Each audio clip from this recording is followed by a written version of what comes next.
Welcome to Mac Geek Gab, episode 916 for February 28th, 2022.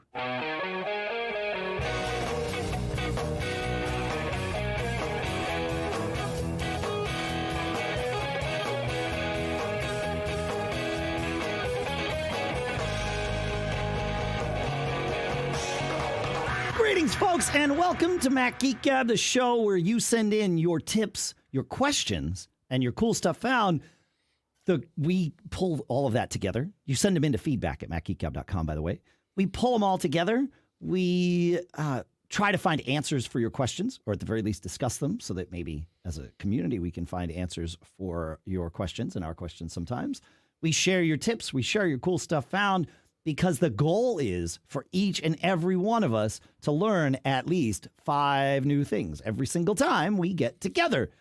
Sponsors for this episode include a new one, Coda.io/MGG, which is one dock to rule them all. This is a pretty cool thing to check out, and you get $1,000 credit on your first statement if you wind up using the paid portion of it and all that good stuff. HelixSleep.com/MGG, where you can save up to $200 off your mattress and get 2 free pillows. The Jordan Harbinger Show, which you can find wherever you find your favorite podcasts, and Otherworld Computing's new USB-C to Dual HDMI adapter that solves the single display issue with M1 Mac. So we will talk in depth about each of those in a little bit here. For now, though, here in Durham, New Hampshire, I'm Dave Hamilton. And here in Fairfield, Connecticut, this is John F. Brown. We normally record on Fridays, John. This week we are recording even earlier because I have a trip to Mexico planned. So we are recording on Tuesday, 2/22/2022, which is kind of fun. It's not the day the show's released. In fact, it's 6 days before the show is released. But, it's kind of fun. Was that me or was that you? That was me. Oh, okay. I don't know. I hear it. Well, I'm wrestling with my MacBook Pro. Oh, right. Okay. Well, and I reinstalled the OS. We'll see what's going on. No sound, Dave. Yeah, this is weird. Tell us about the symptoms and the specifics. The symptoms is if I try to play music, like a video, I don't hear anything. Huh. You get but I still hear the startup chime. Okay. All right. So it's not a hardware problem. It's a software problem. So my first instinct is reinstall the OS, and it just finished doing that. But Got I'm it. gonna fiddle with that now. So did you do an over-the-top installation or a nuke and pave? Recovery. I just said reinstall the OS. Yeah. Okay. So over the top. All right. That makes sense. I assume before you did that, you went into sound system preferences or whatever to check. Yeah. And your devices were all still there. Did you try plugging in a USB sound device or a Bluetooth sound device just to see if it was all sound devices that wouldn't make sound, or if it was just one? I'll fiddle with it. All right. I'm just trying to think of different ways to troubleshoot it, because that's what we do here. Yeah. Yeah, I mean, the thing is, I was fiddling with playing sound through my HomePod minis. Oh, okay. And I don't know if that setting took hold or won't let go. Right. Yeah, that's fair. I mean, turn off Wi-Fi to test that, right? I mean, if it's a Wi-Fi speaker, well, don't show it to it and see what happens. I mean, I know you've already done the over-the-top reinstall, and hopefully that fixes it. But if anybody else sees this, or if that doesn't, that's what I would start looking at. I would also I would do all those other things first, but there is the oft-forgotten audio MIDI setup app. Okay. I'll and check that out. and it's an interesting little place to go. It's where you can configure the bit rate and the sample rate of your output, whether it's stereo or mono or 5-channel or whatever. You have more options there than is probably healthy for most of us to have, including those of us that know what they mean, because you can really go in there and drive yourself crazy. And you can also create aggregate devices, which is actually how my whole setup pulls together. Because, like, for example, Logic will only see one audio device, but I want to tie several things together. And so you create an aggregate, virtual audio device, if you will. But yeah, Audio MIDI setup would be another place to, it's a great place to go to sort of force a reset on an audio device, because by changing the sample rate from whatever it is to something else, and then if you like, back again, that sort of forces the system to reintroduce itself to the device, and that can sometimes like give you insight. Yeah. The other thing is I was thinking of maybe deleting, so I have loopback on this machine, and I don't really need it there, so I'm wondering if it's acting up. It could be. I mean, the trick would be to just go into loopback and delete any virtual devices that are there, because without those, loopback is doing nothing on your system. It's kind of the way it works. It just inserts a new device into core audio, or it doesn't.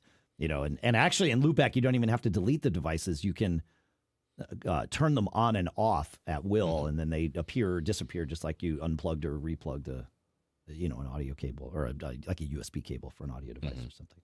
So, yeah.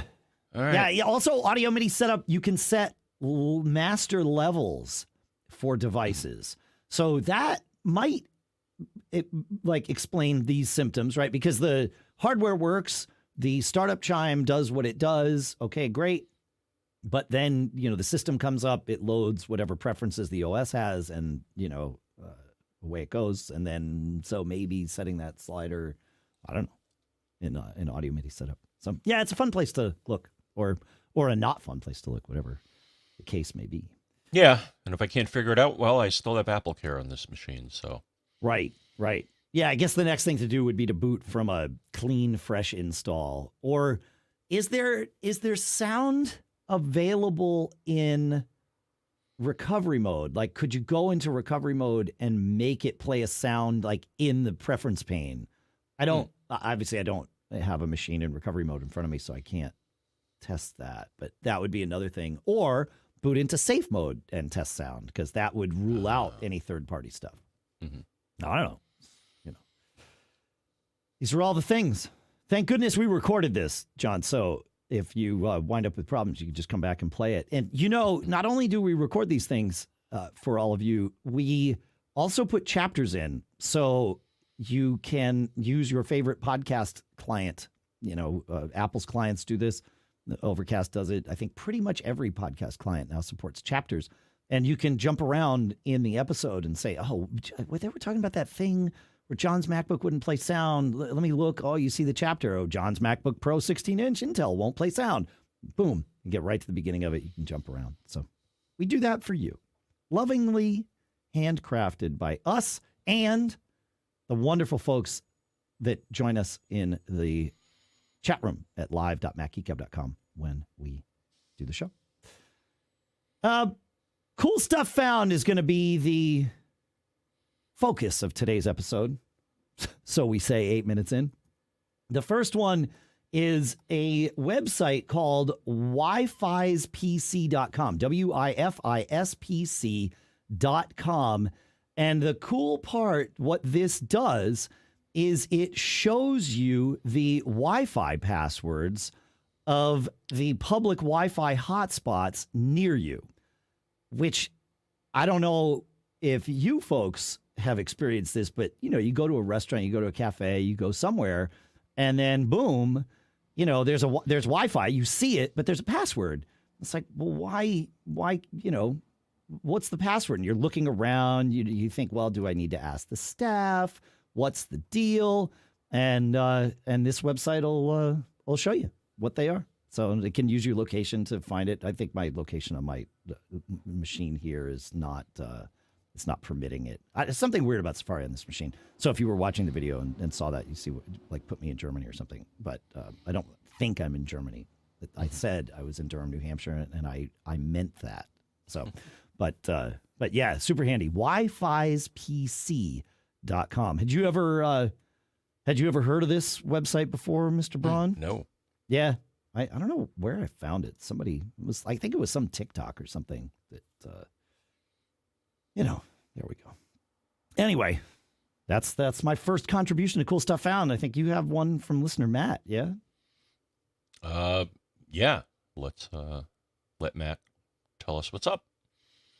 Is Matt is it an audio thing? Oh, I will play Matt then. Great. Yes. Hey, John, Dave, and hopefully Pilot Pete. This is Matt Collin from North Carolina with what I think is a quick tip. This regards having to power cycle my cable modem and my DOCSIS 3.0 cable router or Wi-Fi router, and that may give you the idea of the problem, which is sometimes having, I guess, buffer bloat because I'm not at 3.1 yet. And I don't know about you, but I have a UPS where I plug in this equipment, and then we have the issue that I can't so easily unplug things. I can't turn a light, flip a switch on the wall for them to go off and power cycle. You have to do each of them, and that's a pain. So I came up with an idea, and it's been working great for me. I will attach the Amazon link, but essentially it's a 2-outlet switch. So there's a kind of a key fob switch that turns this on and off. You plug on the one side, I plug my cable modem. On the other side, I plug my Wi-Fi router. I plug that into the UPS, and now I have a switched way to power cycle both of those at the same time. I know people say ideally you would do it in sequence, but I have found that it works great. I put that key fob in a very convenient place, so I don't have to move my TV and go digging around by my UPS. And when I notice that my internet speeds are running slow, I just hit the off button and wait for 10 seconds, hit the on button, and both of them go back on. So work great for me. I know some people have these devices in places that are hard to reach, maybe even in walls and panels. So I hope that helps folks not get caught. And with that, you can cut me off here. That's pretty cool. Huh. I like that idea. That's pretty neat, huh, John? Yeah, it's cheap too. Yeah, $14 today on Amazon is what I'm seeing online here. I did want to kind of dig in a little bit here. Matt said that he was using this to solve buffer bloat. I think there is some sort of buffering issue or a memory issue that's happening probably on his router. And rebooting the router sort of flushes all those queues and caches and all of that stuff. And that, frees things up and he gets better speeds. Buffer bloat, that is not buffer bloat, though. Buffer bloat is the very specific thing that happens when you have all of your devices or one device using your entire upstream, and then it slows down all your other devices because of the way cable modems queue things. They basically just throw out stuff once you hit your speed cap. So that's not what's happening to Matt. So it's just a different term is all it is. But I think you're right that your router is hitting some kind of limit. If you're seeing this regularly, I would consider getting a different router.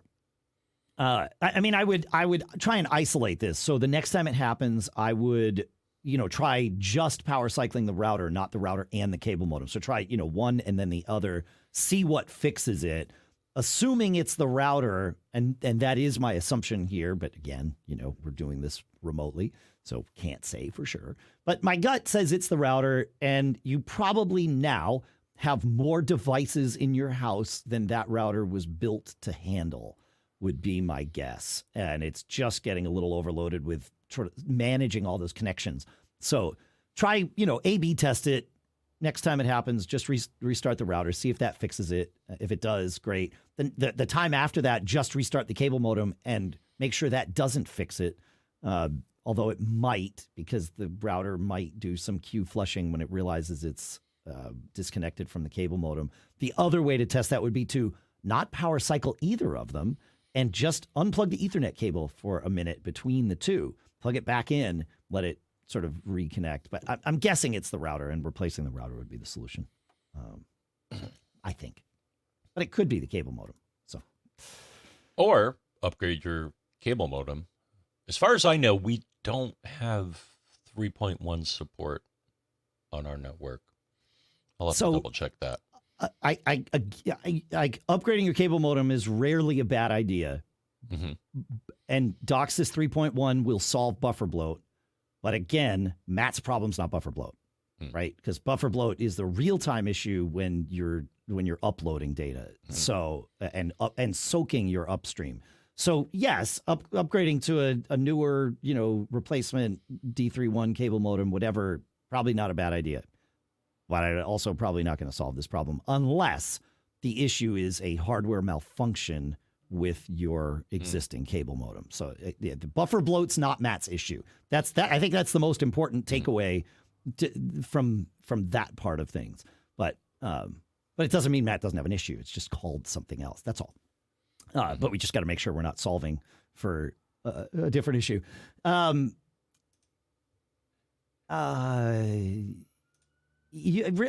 you don't have gigabit speeds available to you with your cable modem, John? Is that right? Uh-oh. I think they came to get you. Yeah, something's going on here. Okay. You can't buy gigabit because gigabit DOCSIS 3.1 is required for gigabit. Yeah, I have to yell at the cable modem people, but no, they actually advertise packages. My package is no longer available, so I have 200 down, 35 up. They now have 3 different offers, and one of them, 2 of them are cable modem, but then they're actually offering fiber, which is interesting. Oh, that's 1 gig up, 1 gig down. Right. Okay, so that wouldn't be a cable modem. That would be Now, why did this happen, you ask? And that's because there's another company in town, GoNetspeed, I think is their name, and they're also offering fiber symmetrical.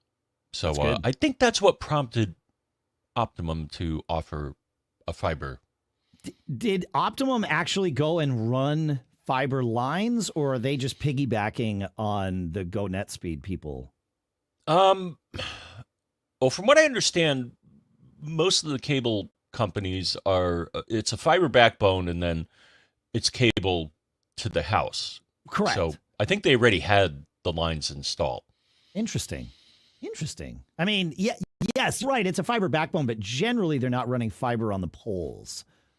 Right, like the fiber on the poles. But they're upgrading because I actually saw them on my street, and I'm like, and it was a contractor, and I'm like, hey, what are you guys doing? It's like, oh yeah, we're upgrading the Optimum connection. I'm like, oh, nice. So they are rolling their own fiber out. Okay, that makes sense. Interesting. Wow, good for them. Good for you. Having competition is great. Having competition that both offer fiber, like 2 fiber options, that's now you're living the dream. That's good. Yep. Cool. So when are you going to place your order? I don't know. It's probably cheaper.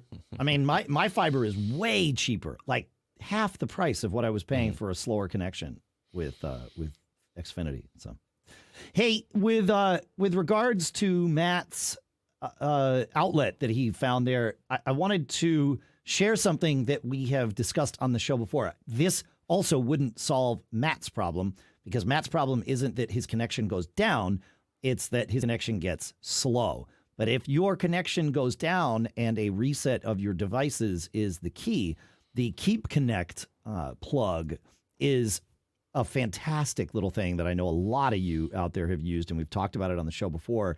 You plug it in, you connect it to your Wi-Fi, and it pings a server outside of your network on a semi-regular basis. When it notices that it can no longer ping that server, it turns off your router for whatever, 30 seconds, turns off the outlet, which presumably has your router or your cable modem or both, turns them off for 30 seconds, turns it back on, and resets things. But again, this wouldn't solve Matt's problem because Matt's issue is not wholly, like, it's not binary, but it's more a gray area. But I figured I'd mention that Keep Connect plug because it's a good one. So, yeah. Moving on, John. Indeed. We constantly get questions, routinely. I don't want to say constantly. That makes it sound bad. It's good. We routinely get questions, people asking us, is now a good time to buy, whatever Apple product I need next, or what Apple product is right for me in this scenario? And Josh Centers, who we all know from Tidbits for the last decade plus, or almost decade, I guess. I think he's been there for more than a decade, but he's been the managing editor for since 2013, has started a website called applebuyingadvice.com. And he focuses on, he makes it really simple. The homepage basically tells you, if you are a standard, general user, here are the best things to buy right now. The best iPhone's an iPhone 13, 128 gig. The best Mac for most people is a 512 gig Air.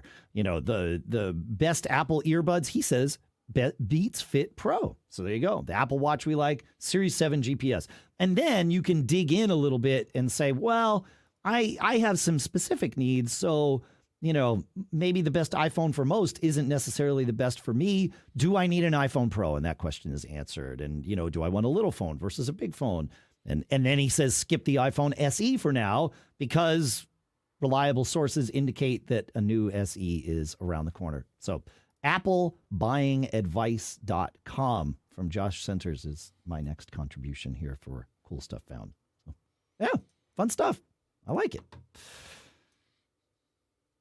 Yeah, good. Good. All right, what's next, man? Go ahead. Sorry. Mention that. What's next? I think next is Robin, who recommends something I've never heard of.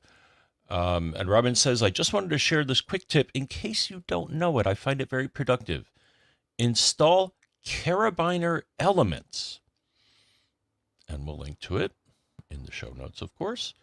And then assign the caps lock to forward delete. So you can then use your left pinky to do that instead of function delete. Okay. Oh. That's pretty quick. Interesting. Yeah. So I guess, reduce the, how far your fingers have to go to get something done.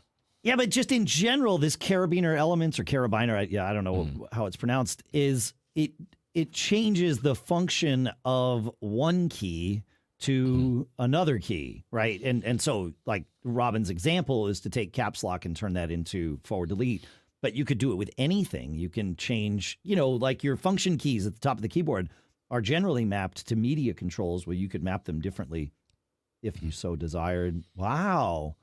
Huh. I wonder how, I haven't used this. I wonder how this differs from like Keyboard Maestro. Is it simpler? Is it more efficient? Is it just another thing that does the same thing but differently? I like it. Interesting. Huh. Cool. See, I love learning about this stuff. That's great. Yeah, I'd never heard of this before. Fun one. Fun. All right. What else do we have here? Oh, Todd has recommended the let's pull up Todd's thing here and see how Todd recommended this. Todd says my UPS has started alerting me to a low battery at random times throughout the day and night, and it produces a sound that you do not want to be woken up to. So instead of replacing the battery on my UPS, he says I decided to upgrade and got myself a new CyberPower CST1500S. Thinking ahead, I'd like to know if there's an issue with my UPS well before it starts warning me at 3 a.m. That also lines up with not getting caught. He says, I'm daydreaming of emails and push notifications regarding low battery and power outages. With the USB connected to my Mac with a USB cable, maybe I can do this because his old one did not have a USB cable. And yes, some UPSs will talk to Energy Saver. I have yet to find something that has the notifications that I want ahead of time. Well, like I would love to know that its battery is getting worse, but I haven't ever found one that tells my Mac that. But this CST1500S, I mean, this thing looks like a workhorse. It's got a couple of USB ports on the back of it. Or on the front of it, I should say. On the back, it's got two sets of outlets. It's similar to one of the ones from APC that I use, where it's sort of a tall configuration. And like I said, it has two sets of outlets on the back, one for just surge protection and one for battery power. And I think one of the sets on the back is... there's even some... Yeah, that's what it is. So battery and surge on one side and surge just on the other. That's fascinating. Pretty cool. I like it. I guess we have talked about CyberPower on the show before.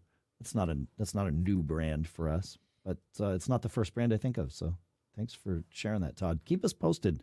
I'd love to know how it works out for you and how it links up with your Mac and all that good stuff.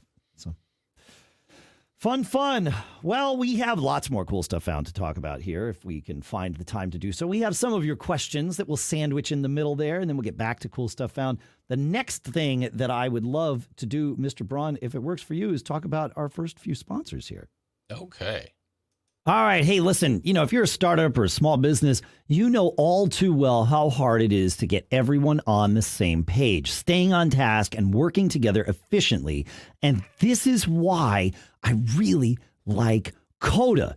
This is the dock that brings it all together. In Coda, your text and tables live together in the same docs. All your valuable data, your plans, your objectives, your strategies are all in one place. This helps any team collaborate more efficiently. And there are templates for anything and everything, like a product roadmap, remote onboarding, an OKR tracker, meeting notes.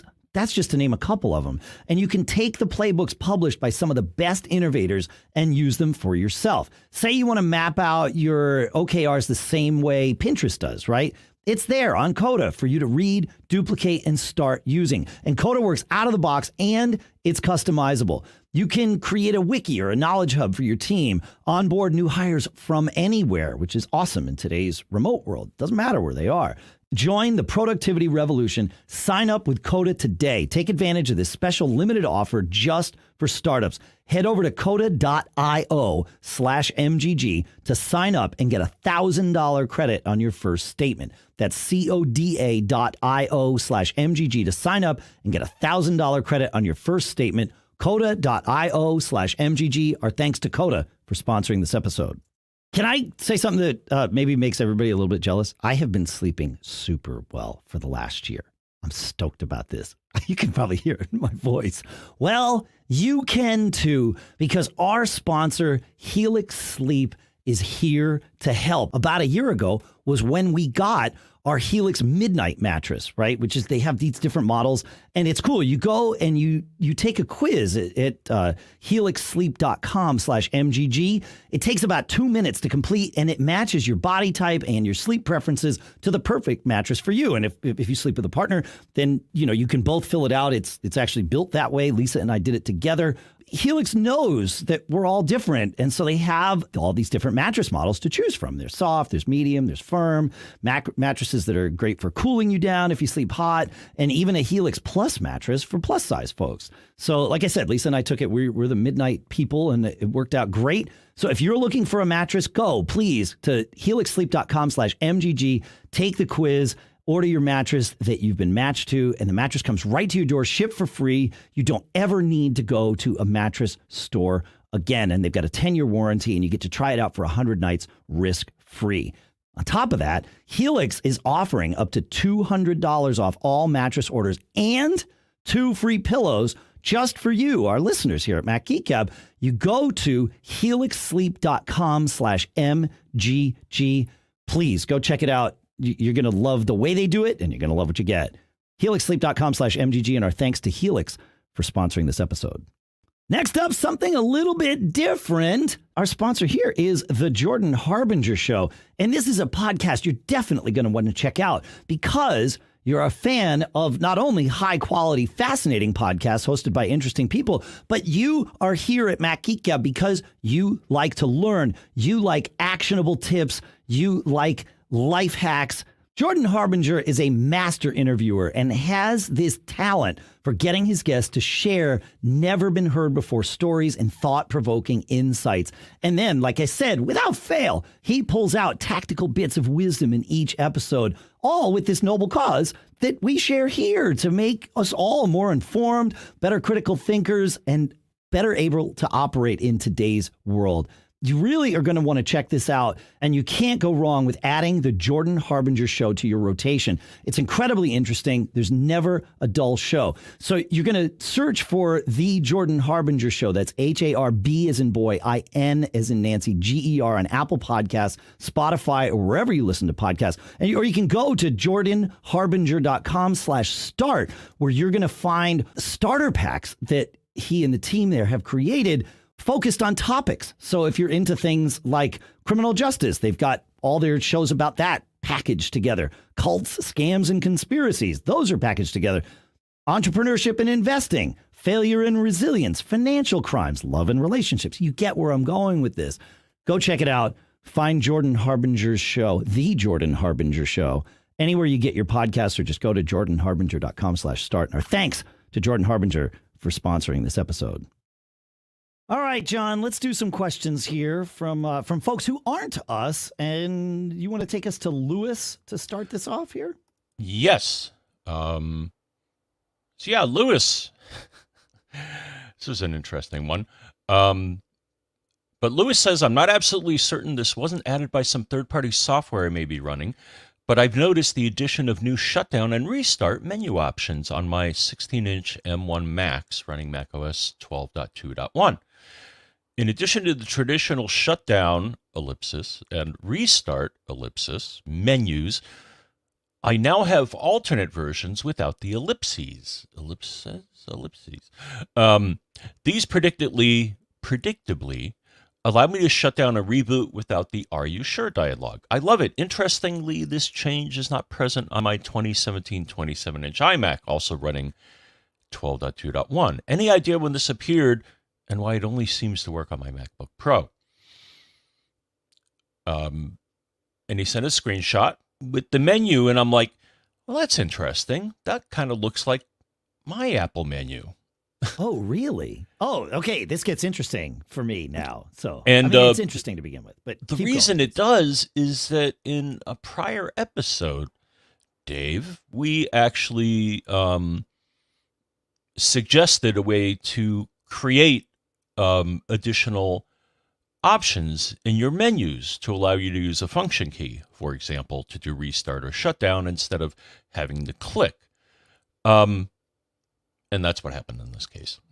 Oh. So if you go to System Preferences, Keyboard Shortcuts, that's where you can modify, one place that you can modify what you see in the menu.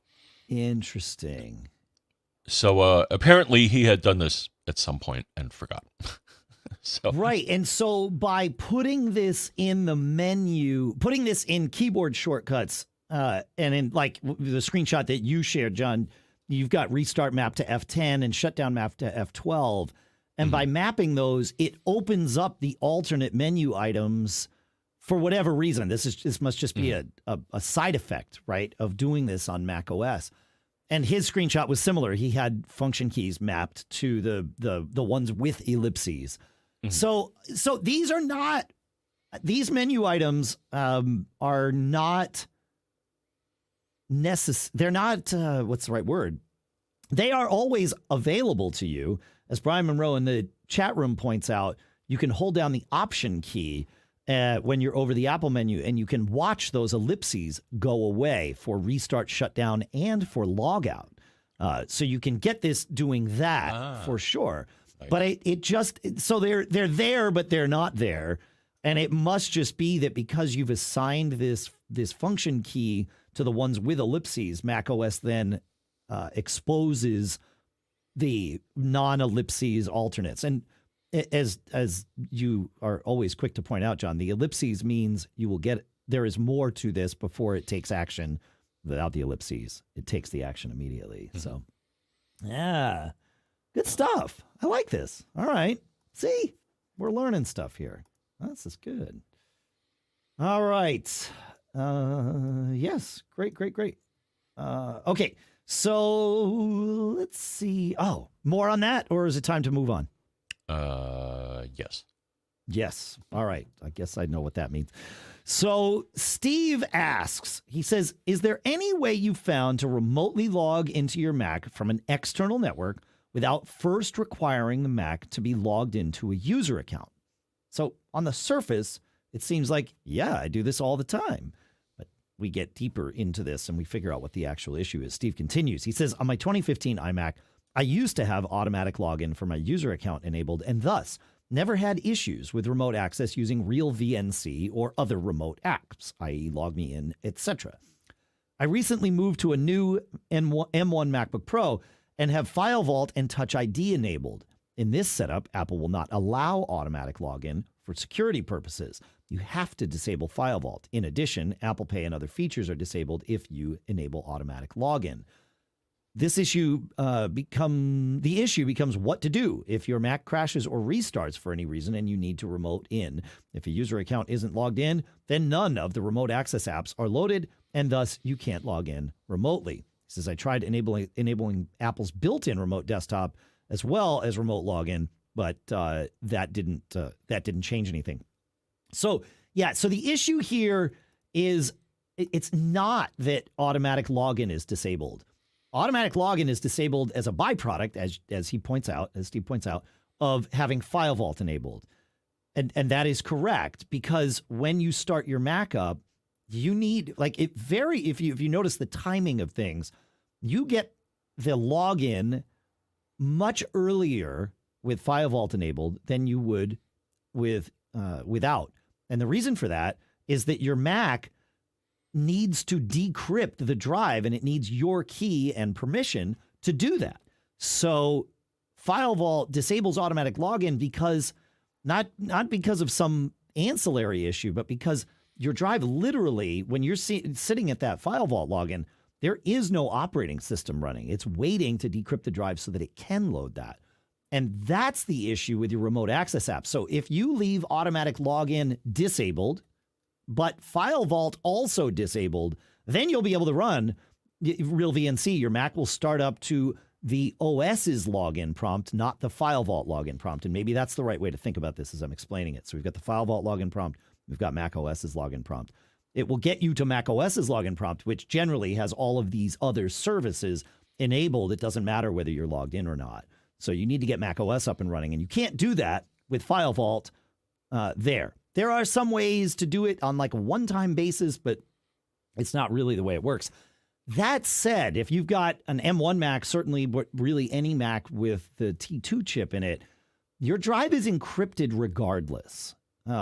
The only difference that FileVault makes, and I'm oversimplifying intentionally here, but the only difference that FileVault makes is that it changes whether or not it's using your key to decrypt the drive or only its key to decrypt the drive, right? But the drive's encrypted either way. It's just who's controlling access to the key. It's actually encrypted with the same key either way because the key is baked into your T2 chip, but it's just who gets to access that key. And with FileVault disabled, your Mac can do it by itself. With FileVault enabled, you have to authenticate before your Mac can do it, if that makes sense. So I don't enable FileVault on my machines anymore, but largely for this reason. I mean, I guess I have it enabled on my laptop. I guess that's not true. I do have it enabled on that. And maybe I feel better about that when traveling, but I'm not sure. Like, people would still need to know how to log in to get at the data, because if they rip the drive out, like if it's in my computer, to get at that drive, you'd have to, and correct me if I'm wrong, folks, feedback@macgeekgab.com. You'd have to know my password. I don't think there's any other way. And if you rip it out of the Mac, then it's like not going to talk to it. So, right? Do I have that right? I think I have that right, John. Yeah? Feedback@macgeekgab.com. That I have right. Yeah. But do I have my FileVault and security? Am I thinking about this the right way? Am I going to Mexico as protected as I think I am? I think so. All right. Well, that's good. Well, Correct us if you make it back, then we'll know. Well, it's more about my data, but you know, yeah. Mm-hmm. All right. Yeah. So you want to take us to Dave, John? Yeah, I don't know if I have an answer for this. Okay. But here's the question. What do you think the reason is that we can't use Apple Cash Card on the Mac? And I'm like, well, that's weird. So like Apple Pay Cash is what we're talking about here? Yeah, so the thing is, if you have the Apple Card, one option you have, so technically it's, the Apple Cash Card. So one thing you can do is if you have an Apple Card, you can take the cash back and put it in an Apple Cash Card. Right, which everybody has. You don't need an Apple Card to have an Apple Cash Card, right? Apple Pay Cash is its own thing, right, and is not dependent on you having an Apple Card. Yeah, and if you dig in, it's actually a Discover debit card. Sure, but that's sort of a distraction. Yeah, the problem is that he's right. Is that if you want to do Apple Pay on your Mac, and I looked at my Mac, all of my cards that are in my wallet on my phone are in the list on the Mac, except for the Apple Cash Card. Interesting. So I was like, well, let's be clever here. A lot of cards that you have in your wallet, you can get the actual card number, but not the Apple Cash Card. I tried. It shows you part of the card number, and I actually found a support article, and it's like, nope. You can't get the number. Because if you could if you could enter the number manually, then it would probably add it to your wallet, but you can't. And I don't know why this is. Huh. I like that hack though of just, hey, find me the number and I'm good to go. Huh. Yeah, but I wasn't able to find a way to get the number. Yeah. The best I think you can do, I mean, it's kind of lame, but the Apple Cash Card, you can link to a bank account.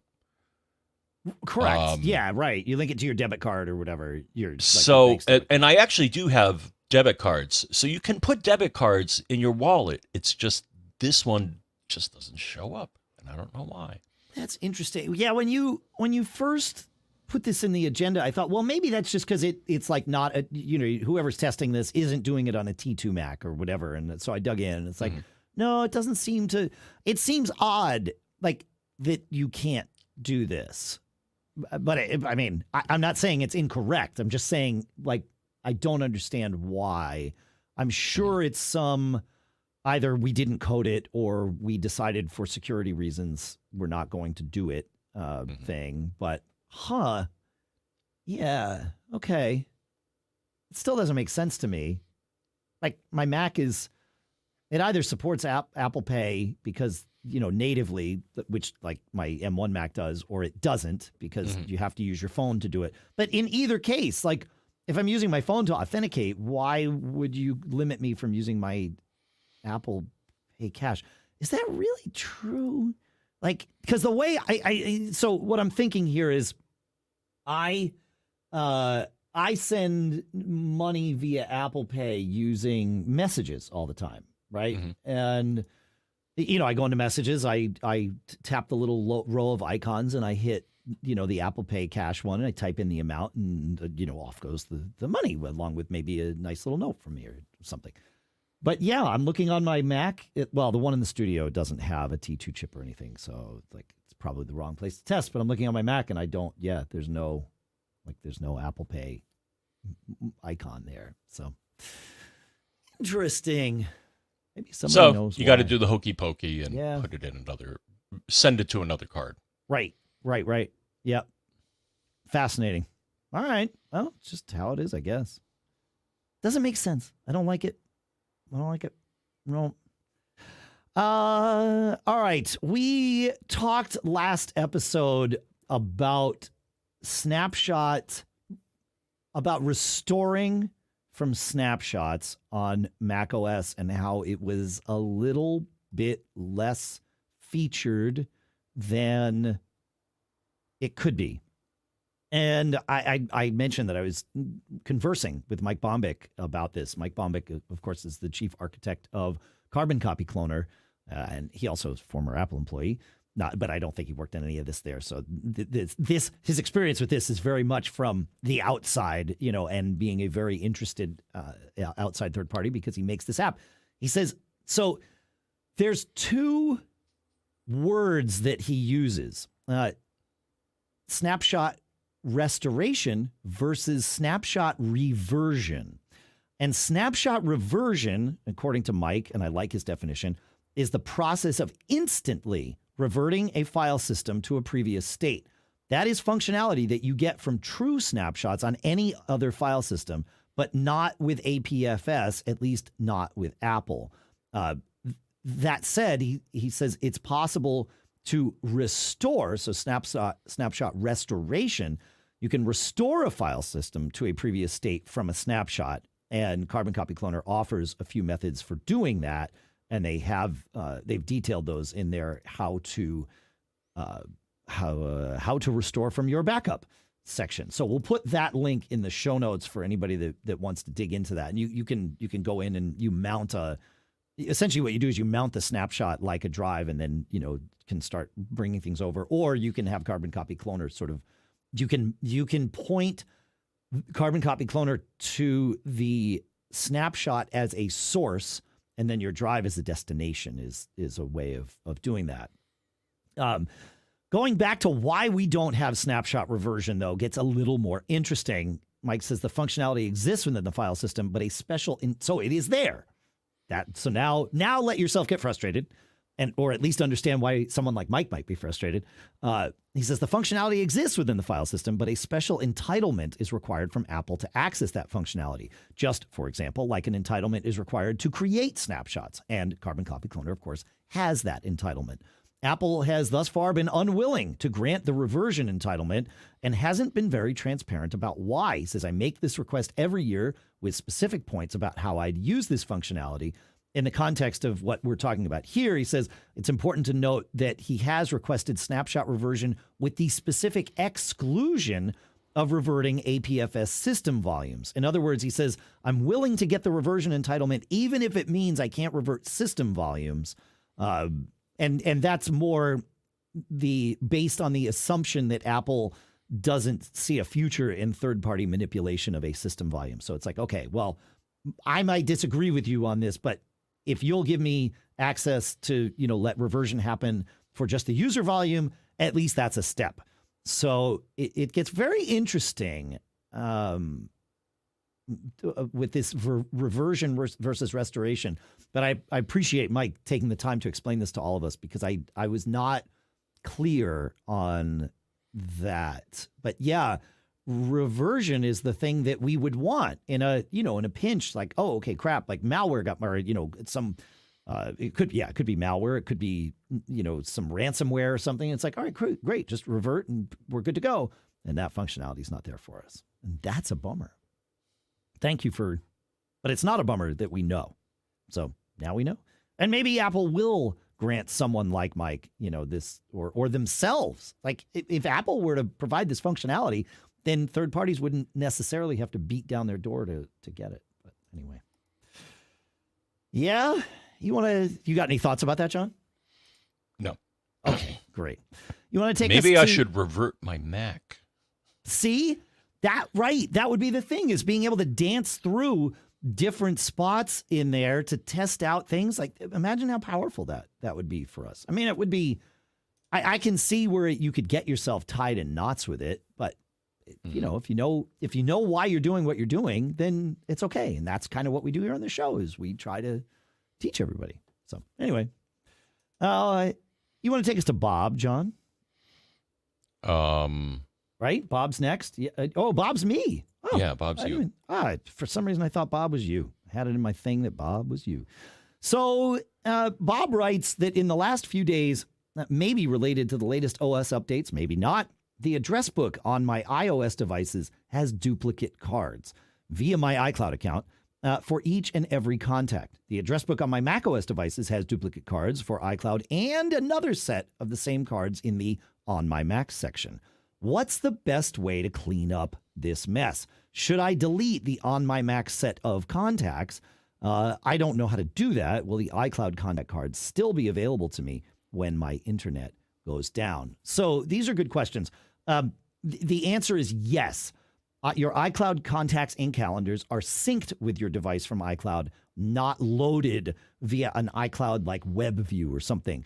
So you do have a copy of them on your device at all times, regardless of whether you're connected to the internet. Now, if a change is made elsewhere and you haven't connected and therefore your phone hasn't synced, it won't see that change, but you'll have it right there. So that, yes, you're fine. You don't need to have things on my Mac. In fact, I would say that my advice for most people is don't put things in the on my Mac section. Just leave them in iCloud, and that way they're synced and all of that. Of course, you might have a reason to do it on my Mac, but make that choice intentionally.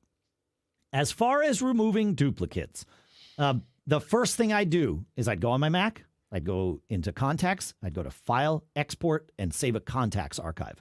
That is the easiest thing from which you will ever restore your contacts database. Yes, you can do it from Time Machine. Yes, you can do it other ways. But creating this very specific snapshot, probably the wrong word to use, in time of your contacts database and saving it in an easy-to-find spot is going to save you from headaches down the road. So do that. File, Export, Contacts, Archive.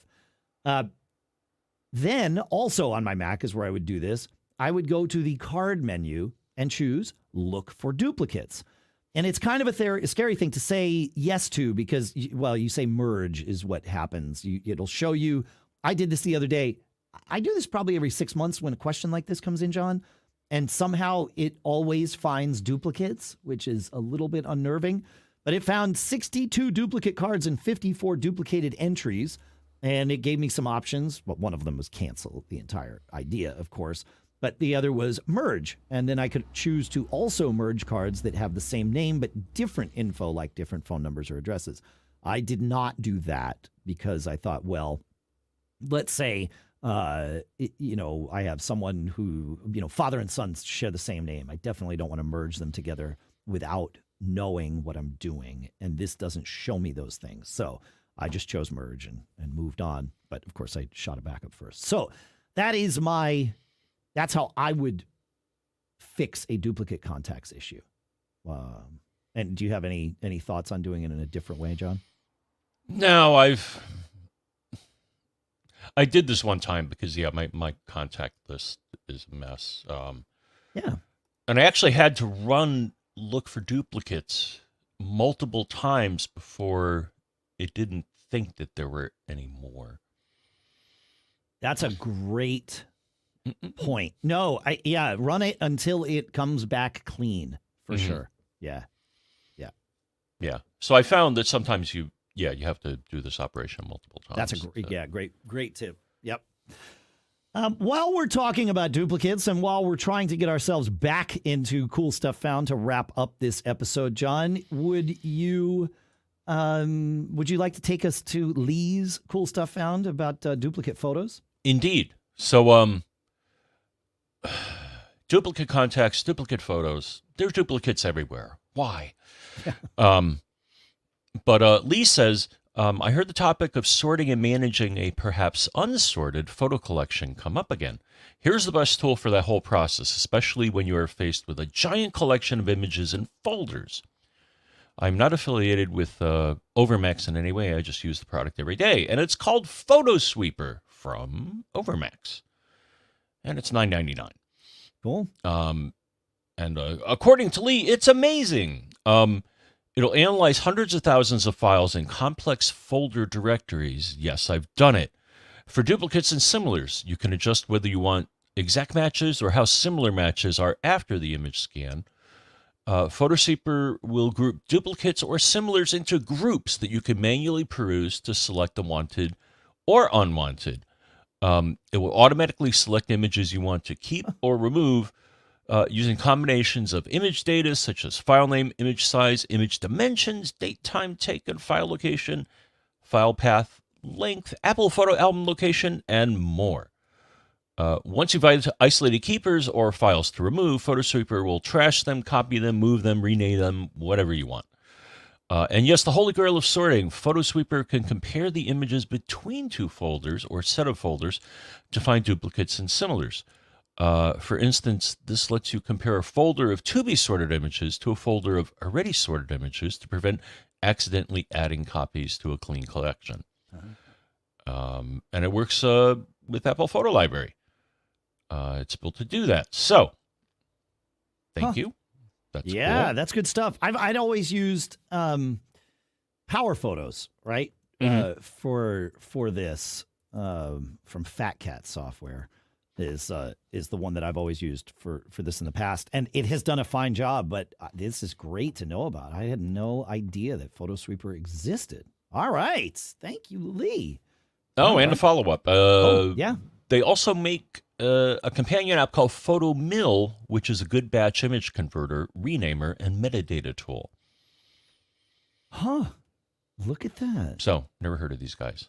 No. This is what I love about doing this show, man. You folks get to listen. Like John and I, not that this is a complaint, but we have to pull all this together. We're the stewards of all this, and we still get value out of it. But you folks, So what a win. This is great. I love this. I'd sit here and listen to this show, which I guess is the whole point. I always tell people when they want to start a podcast, I say, well, create the show that you would want to listen to. And chances are there's other people like you that also want to hear the same thing. Maybe not a ton, maybe a ton. You never know. That's great. Cool stuff. All right. You know what? I want to talk about our next sponsor now, John, because, well, it's Otherworld Computing, and we love them, but also they have something that we would put in Cool Stuff Found to talk about here during the sponsor spot today. And that is, as I mentioned earlier, the OWC USB-C to Dual HDMI 4K display adapter with DisplayLink. And the sort of the lead to go with here is that this easily solves the one external display limitation of Apple Silicon M1 Max, and it leverages DisplayLink technology to do that. So you plug this in to your USB-C / Thunderbolt port on your M1 Mac, and it will work with any Mac or PC that has a USB-C or Thunderbolt port. And then you get 2 HDMI ports out of this. On this thing, and you can connect 2 HDMI displays up to 4K to a single Thunderbolt or USB-C port on any Mac or Windows machine, including, of course, the M1s, as we mentioned. And you can, via the OS then, choose either extended or mirror display modes. And it is bus powered via the integrated USB-C cable. It's a 13-inch cable, so it gives you a little bit of room to kind of fit it wherever you want and get those HDMI ports aimed where you want them to be. And it has certified pass-through power delivery, so you can fully power and charge your M1 MacBook Pro or Air and run dual displays all through that single port. So on one side of it are the 2 HDMI ports, and then on the other side of it is, well, the cable that goes to your Mac and a power input ports for exactly that. And, they say it's about the size of a, small iPhone. So, and it's $119.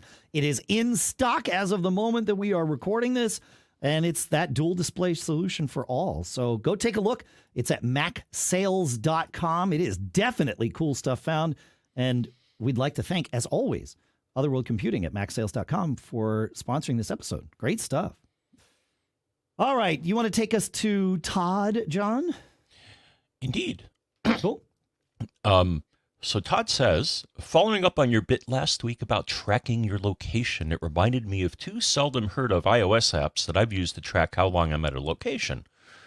They track the location of my phone, and I could reference within 15 minutes when I left a location so I could charge appropriately. I found them to be super helpful over the years, and I believe slightly more privacy conscious. I don't have a preference of one over the other, and use both. What are they called? So, Where Have I Been? Okay, that makes sense. And Arc. Yeah, Arc app for location and activity. So I'll check them out. What's interesting, Dave, is I seem to recall, but it seems like Apple has changed something. If you go to Settings, privacy, location services, system services, significant locations. From what I recall in the past, Dave, it would actually show them to you, but I couldn't get a list.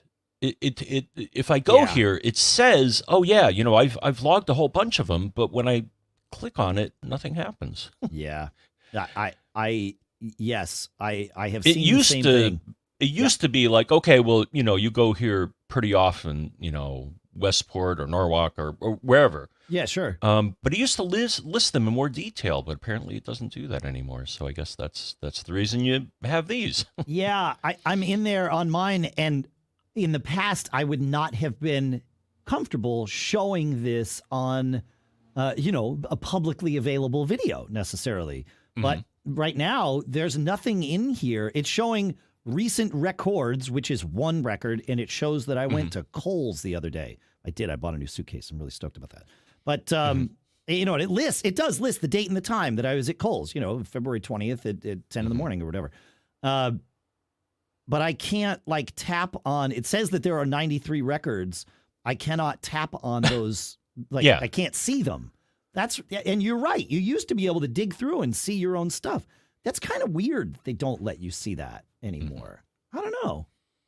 It's my data on my phone. Why are you teasing me? It's like, I have all this data, but I'm not going to show it to you. Yeah, I'm not, and in order to get into that screen, it forced me to Face ID again, right? So I went to System Preferences, Privacy, Location, and then when I tapped on Significant Locations, it Face ID'd me to make sure that, it wasn't about to show the wrong person my private data. And then it didn't even show me my private data. So, I don't like that. It's not good. That's a no bueno. All right. Let's do a geeky one. Sure. Adrian sends in a cool stuff found for us that I swear I'm going to find. He says, I don't really have an answer to your email woes, although several of you have chimed in and confirmed that I'm not crazy. I take that back. Several of you have chimed in and confirmed that you have also seen what I called the email conspiracy 2 episodes ago. So thank you for that. Adrian says, I don't have an answer to that, but thought you might want to take a look at a site that I use from time to time. It's called MX Toolbox's SuperTool. And he thought maybe it would help track down my issue. It's not really related to my issue, except that it's about mail.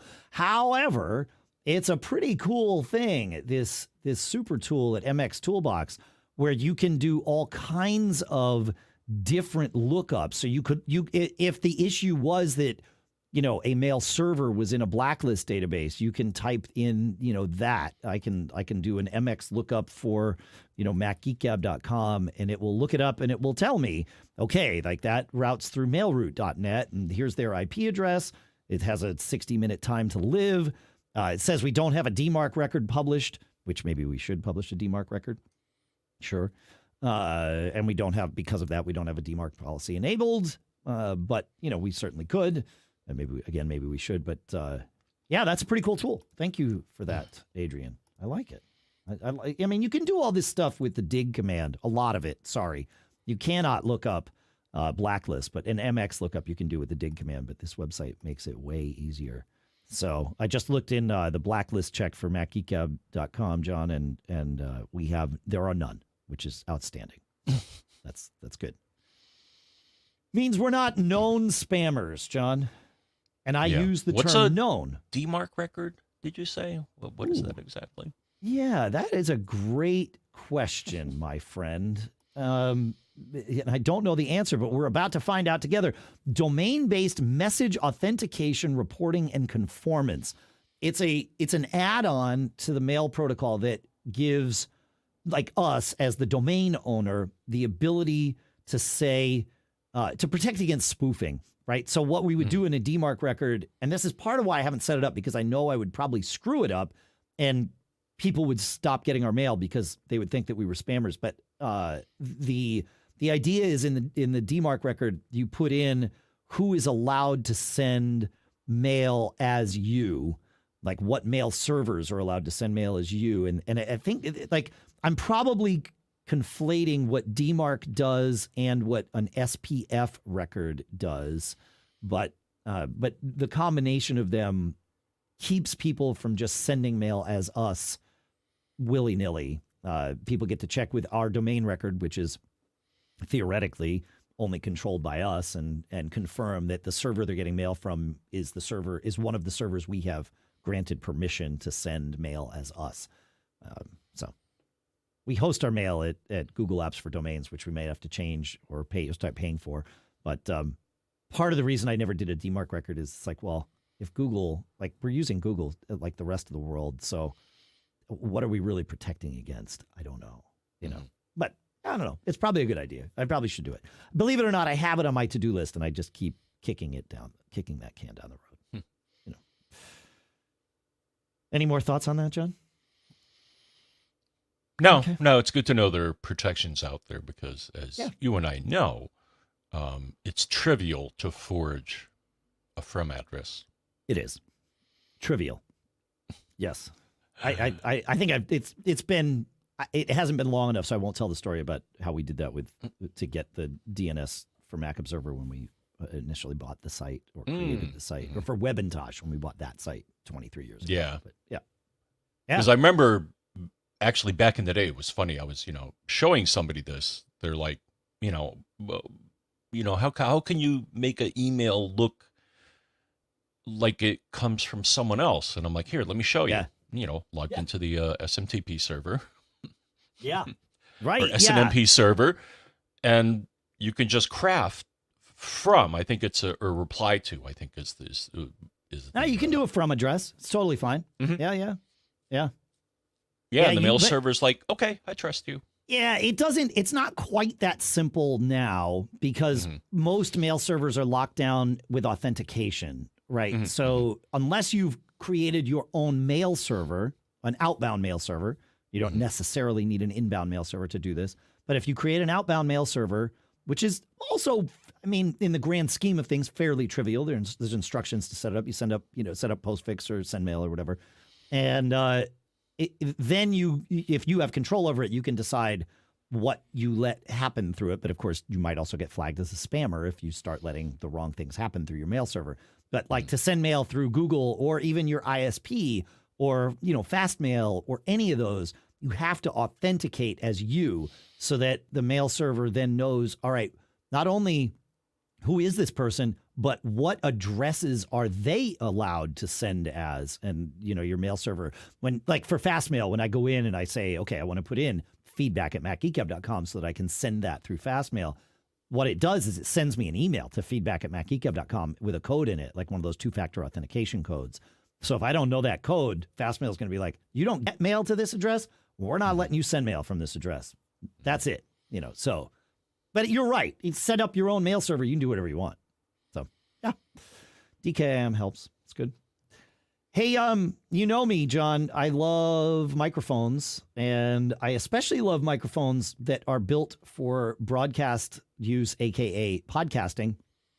And I saw that Universal Audio just released a bunch of microphones, including their SD-1, which is their standard dynamic mic. Dynamic mics are really the gold standard, or the standard, I will say. The gold standard implies that there's just one of them, and there's not.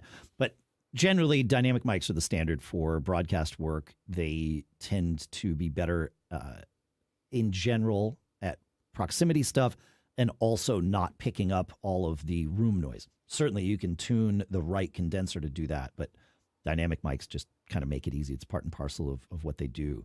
And so this SD1, I have not tested it out yet, but it looks interesting. And if you have a Universal Audio interface, then the two will talk to each other even more, or you can get presets for your interface for the for this specific mic so that you can do that. But yeah, pretty good. I would be eager to check it out. I'm looking to see what it costs, and maybe Sweetwater will tell me what it costs. Yeah, there it is. Shop now, SD-1. It's $300. Okay, so that's right in the range of what you would pay for a good a good dynamic mic, and it's kind of got a mount like the one that I'm currently using here, which is the Ethos from Earthworks, where it mounts with a up, so that you can put it on a boom stand or whatever, and it just kind of sits right there. So yeah, pretty cool. I like it. I like that stuff. And for those wondering, if you can't tell, which actually usually I can tell when I look at a mic, who makes it, but I'm on the Heil PR40, which I think is popular with a lot of the... Yeah, it's built for broadcast work and made very popular in the podcast world because of Bob Heil's sort of involvement in the podcast world. Yeah. No, I love the PR40. I have one not too far away sitting next to me because it is my standby. But I like to test things and see things. And I have been I'm surprised at how long this Ethos mic has lasted here. I kind of figured it'd be a few weeks and then I'd go right back to the PR40, but it sounds just like the PR40 to me, and so it sounds like me, and therefore I haven't been compelled to unscrew it and screw the PR40 back in. The next thing that I want to talk about, John, is a thing from Anker, and we love the folks at Anker. It is the B600 Video Bar. It's a $220 thing. It's essentially your webcam, right? But it has a light bar above it so that you light yourself from the front. You don't have to worry about getting a ring lamp or any of those things. It connects via, it has two USB-C connections, one for the digital connection to the computer, but because it's got this light bar on it, it needs more power than a computer could reasonably be expected to provide. And so you have a power input for it as well. It's a pretty cool thing. You can control the nature and brightness of the light bar. It's got a 4-mic array in it with its own AI for noise cancellation and all that stuff. So yeah, I like it. I tested it out a little bit. It works. It does what it's supposed to do. It has this one of these mounts that like just sits on top and is adaptable to whatever monitor you kind of have. I'm having trouble. There it is. Yeah. So it's, for those of you watching the video, you can see it's like most webcams. It's sort of this universal top of monitor or top of iMac mount. So yeah, fun. What else do we have, John? You have cool stuff found from Michael? Yeah. So Michael reminds us that MacPaw has an uninstall feature as part of their CleanMyMac tool, which is available in setup or separately. Interesting. That makes sense because we were talking about uninstallers in a recent episode, and CleanMyMac didn't come up, even though CleanMyMac comes up for lots of other things. I always forget that it has an uninstaller. Of course it does. It's there to clean my Mac. How could it not? Have you used the uninstaller in there, John? No, I use App Cleaner. Okay. Which also has a smart, right? Hey, look what you put in the trash feature. Yeah, no, that's super handy. Hazel does that for me. And I think CleanMyMac will also do that when you enable their uninstaller to sort of watch what you're doing. And that, to me, that's mandatory for, for this, because it's great when you throw something in the trash. And it's like, hey, you want to throw away all the support files? And sometimes you do, and sometimes you don't. But nice to have somebody looking over your shoulder. And if I recall, the other thing I like about CleanMyMac is that it has like an enhanced trash feature in that it will not only empty your trash, but it will look at other trashes, which you may not know this. Well, I'm sure you do, Dave. But if you're listening, you may not know that there's not only one trash. There's lots of trashes all over the place. And right. CleanMyMac knows about them. Like photos trash and mail trash and things like that. Right. Yeah. Well, I don't think mail trash, but yeah, not. Photos has a separate trash. Yeah, several Apple apps have their own kind of private trash, which you may not necessarily know about. Yeah, and they certainly aren't emptied when you empty the Finder's trash. So yeah, good stuff. I like it. We are past our self-imposed limit, but I did want to share one other thing. We were talking about email, but also we have been talking about the goings away of free plans with Google's apps for domains. So I wanted to share that I have been looking at this. I still don't think it's time for any of us to make any changes because Google was asking people for feedback about this up until April 1st. I don't think it goes into effect, that the pricing change doesn't go into effect until June or July. So we have some time, but it's good to do some research and know what our options could be. But I think we're going to have an option from Google that will split the difference between free and their, more cost prohibitive for like families plan. Because they're looking to see, like, are you using this for your family domain? Because if you are, maybe we shouldn't charge you as much, right? Is sort of the implication I get from the way they're asking. And Pilot Pete found that form to fill out at Google, but you just, you go find the email that you got from Google that says, this is going to be going away. And then there's click through to more information. And there's a little form there you can fill out. It says like, if you're using this for your family domain, as I think they know, they don't necessarily want to send everybody to iCloud. Right. And so, however, in the interest of having options, I found two things. I found a website called forwardmx.io and another one called Forward Email. And these are both places where you can forward your email to something else, right? So the idea would be you have your mail come into your domain, kind of like what Cloudflare is doing, which is another option. If you manage your domain with Cloudflare, you can, for free, forward email addresses. Cloudflare will act as your mail receiver, and then you can, redirect. And so that's what these do too, this Forward MX and forwardemail.net. Forwardemail.net, it has a free plan that gives you unlimited custom domain names, 50 meg attachment limits, and will allow for things like send mail as with Gmail and Outlook like we were talking about here. So that sounds like a great place to go, and it is open source, so you can look and see what they are, doing or not doing with your stuff.